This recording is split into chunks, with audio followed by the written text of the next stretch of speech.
যুগপুরুষোত্তম পরম প্রেমময় শ্রী শ্রী ঠাকুর অনুকূল চন্দ্রের শ্রীচরণে মা শতকোটি প্রণাম। পরমারাধ্যা জগৎ জননী শ্রী শ্রী বড়মায়ের শ্রীচরণে মা শতকোটি প্রণাম। যারা ইউটিউবের মাধ্যমে আমাকে শুনছেন, সকল ইষ্টপ্রাণ দাদা এবং মায়েদের আমার অন্তঃস্থল থেকে রানন্দিত জয়গুরু প্রীতি ও শুভেচ্ছা রইল। শ্রী শ্রী ঠাকুর এক জায়গায় বলছেন, এমন কথা বলো যা পরমপিতার সন্তানের মুখে শোভা পায়। আলোচনা প্রসঙ্গ সপ্তম খণ্ডে বলছিলেন, আমরা সবাই দেশ বিদেশ থেকে বিভিন্ন প্রান্ত থেকে আজকে যে দেওঘরে এসে পৌঁছেছি, আমরা কেউ বাসে এসেছি, কেউ প্লেনে এসেছি, কেউ ট্রেনে এসেছি, কিন্তু আগেকার দিন ঘোড়াগাড়ি চলতো। আমরা কি এখন কেউ ঘোড়াগাড়ি চড়ে এলাম? না।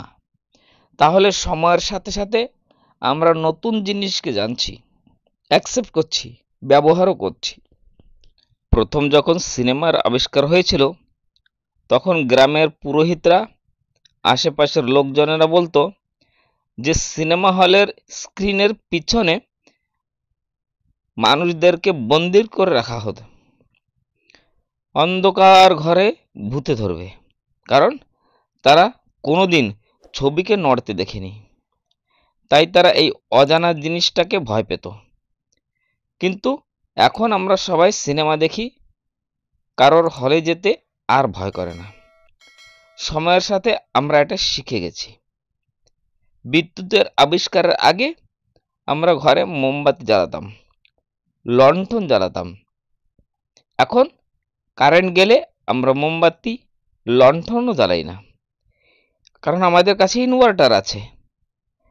একটা 3 বছরের বাচ্চার হাত থেকে যদি আমরা মোবাইল ফোন কেড়ে নিই, তাহলে সেই বাচ্চাটা কিন্তু রাগ করবে, জেদ করবে এবং সময় হলে ঝগড়াও করবে। মোবাইল আজ আমাদের জীবনের একটা অংশ হয়ে দাঁড়িয়েছে। এইটার থেকে পালানোর আর কোনো ব্যবস্থা নেই। কালকে আমি কিছু ঋত্বিক দেবতাদেরকে দেখছিলাম যে তারা মোবাইল ফোন ব্যবহার করতে হবে বলে ভীত হয়ে উঠেছেন। তাদের ভিতরে ভয় ঢুকে গেছে যে আমি ইংরেজি পড়তে পারি না, আমি ফোন ব্যবহার করতে জানি না। যদি একটা 3 বছরের বাচ্চা এই জিনিসটাকে ব্যবহার করতে পারে, তাহলে আমরা সারাটা জীবন বেঁচে এসেছি, আমরা কি কাজটা শিখে নিতে পারবো না? একটু চেষ্টা করলেই আমরা আস্তে আস্তে সড়গড় হয়ে উঠব। আর একটা বিষয়, এই ঠাকুর বাড়িটা ঠাকুরের, কিন্তু আমাদের মধ্যে যখন কোনো অন্য মন্দিরের কর্মী দাদা অন্য আরেকটি মন্দিরে গিয়ে কাজ করেন, তখন আমরা সেটা নিয়ে অভিযোগ জানাই। তাহলে সেই অনুসারে কথা বললে আমি ও আমার পুরো পরিবার দেওঘরের কর্মী, সুতরাং আমরাও দেওঘরের বাইরে গিয়ে আপনাদের কাজ করতে পারবো না। কেন? কারণ অন্য কর্মী দাদারা গেলে আপনারা অভিযোগ ব্যক্ত করেন, যদি সব মন্দিরের ঠাকুরের হয়, আমরাও সবাই ঠাকুরের হই, আর ঠাকুর যদি সব জায়গাতেই থাকেন, তাহলে আমাদেরও সব জায়গায় গিয়েই কাজ করতে পারবো। এ কথা থাকলো। আমরা কেন নিজেদের মধ্যে দ্বন্দ্ব করে একে অপরকে দূরে ঠেলে দেব? আমরা সব জায়গায় ছড়িয়ে ঠাকুরের কাজ করব। অপূর্ব সুন্দর বাস্তব কথাগুলো বললেন। কে বললেন? পরম পূজনীয় অবিন দাদা বললেন। 336তম সৎসঙ্গ ঋত্বিক সম্মেলনে বলেছিলেন। সবাই মনে রাখতে হবে কথাগুলো, এসব আমাদের জন্য অমূল্য ধন। সকলেই কথাগুলি কাজে খাটাতে হবে। সালটা হচ্ছে 2022। ঘরে ঢুকে পূজনীয় বৌরানী মায়ের সাথে কথা বলছি। পূজ্যপাদ দাদা চেয়ারে বসে নানা রকম কথা বলছেন আর খুব হাসছেন। হঠাৎ উঠে এসে আমাকে জিজ্ঞেস করলেন, আপনার কি হয়েছে বলুন তো? আপনি সুস্থ আছেন তো? এরকম একটা ফোলা ফোলা ভাব কেন আপনার? দেখেই মনে হয় শরীরে রক্ত সঞ্চালন ঠিক মতো হয় না। বলার সাথে সাথে আমি কাঁদো কাঁদো হয়ে বলছি, আমার দুই হাঁটুতে খুব যন্ত্রণা, হাঁটা চলায় খুব কষ্ট পাচ্ছি। সঙ্গে সঙ্গে ডাক্তারের নাম বলে দিলেন, কাকে দেখাতে হবে। কত সুন্দর করে যেন একটা তার নিজেরই সমস্যা, তার নিজেরই জন্য কষ্ট পাচ্ছে, এমন ভাবে বুঝিয়ে বলছেন, আগে আমরা হোমিওপ্যাথির চিকিৎসা দিয়ে শুরু করি কেমন? শুরুতেই কতগুলো অ্যালোপ্যাথি ওষুধ খাবার দরকার নেই, দেখা যাক না কি হয়। যদি না কমে তারপর আমরা দেখব কি করা যায়, ঠিক আছে? এই বলে একটা পায়ের ব্যায়াম দেখিয়ে দিলেন আর আধ ঘন্টা হাঁটতে বললেন। কেমন করে হাঁটবো সেটাও হেঁটে দেখিয়ে দিলেন। কিছুতেই হাঁটু মুড়ে প্রণামটুকু পর্যন্ত করতে দিলেন না, কারণ আমার কষ্ট হবে তাই। আর ধর্মযুক্তির জিনিস, আবেগ বাহুল্য ও লোক দেখানোর জিনিস না। তারপর চলে এলাম বাড়ি। ব্যায়াম, হাঁটা ও হোমিওপ্যাথিক চিকিৎসায় পুরো আমি ফিট হয়ে গেছি।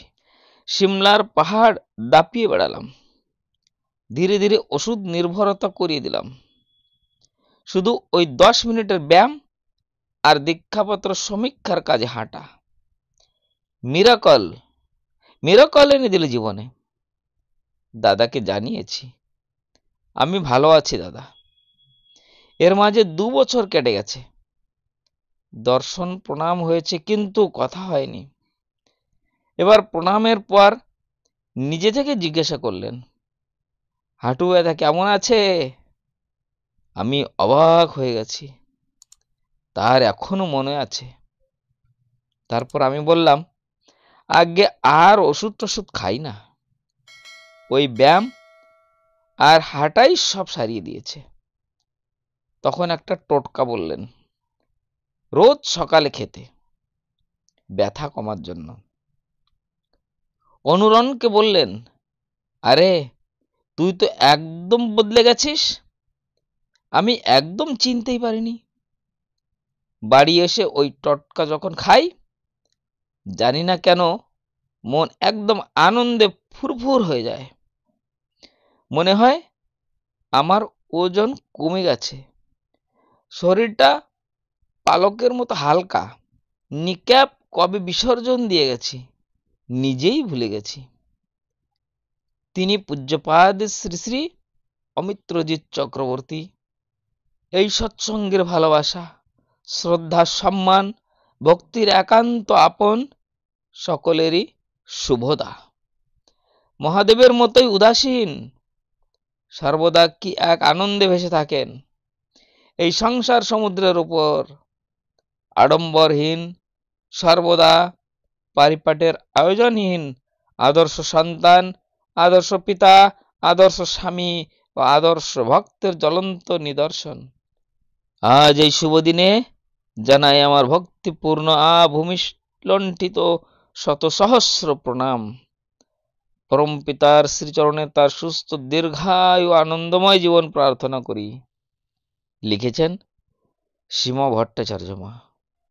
আপনারা এই চ্যানেলটি সাবস্ক্রাইব করুন এবং অন্যকেও শেয়ার করুন। এই চ্যানেল থেকে পরম প্রেমময় শ্রী শ্রী ঠাকুর অনুকূলচন্দ্রের ভাবাদর্শে ইষ্ট প্রসঙ্গ আপনাদের সামনে নিয়ে আসি। তাহলে দেখা হবে আবার আরেকটা সুন্দর বিষয় নিয়ে। আপনারা সকলে ভালো থাকুন, সুস্থ থাকুন, ঠাকুরের কাজ করুন, ডিপি ওয়ার্কে যোগদান করুন, জীবন ধন্য হয়ে যাবে।